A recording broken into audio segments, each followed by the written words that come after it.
बाबा आज येताना बासुंदी घेऊन या ना. अगं कालच आपण आईचा वाढदिवस होता म्हणून आणली होती ना. ऐकलं, गोकुळची बासुंदी पुन्हा खावीशी वाटतेय. खरं सांगू, मलाही खावीशी वाटतेय.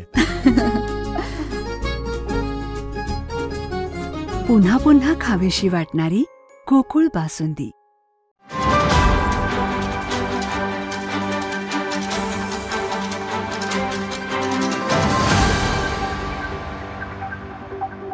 वास्तविक राज्यातली सगळी जनता रस्त्यावर उतरायला पाहिजे, देशातली जनता रस्त्यावर उतरायला पाहिजे.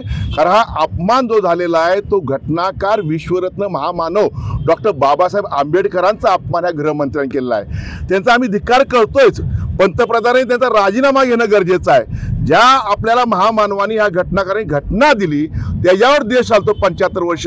त्या 75 वर्षात घटनेचा अवमान केला आहे, डॉक्टर बाबासाहेबांचा अपमान केलेला आहे. फॅशन फॅशन फॅशन देवाचं नाव घेतलं तर तुम्ही 7 वेळा एवढ्या वेळा तर तुम्ही स्वर्गात गेला असता.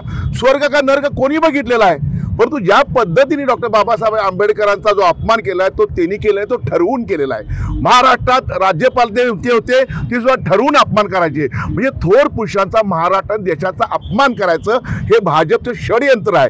कमी दाखवायचे त्यांना, छत्रपती शिवरायांना, बाबासाहेब आंबेडकरांना, शाहू आंबेडकरांना ती षडयंत्र आहे आणि ते मुद्दामून बोललेले आहेत, ते चुकून झालेलं नाही. म्हणून आज त्यांचा धिक्कार करण्यासाठी शिवसेना उद्धव बाळासाहेब ठाकरे या पक्षाने आज आम्ही इथं आंदोलन केलेलं आहे.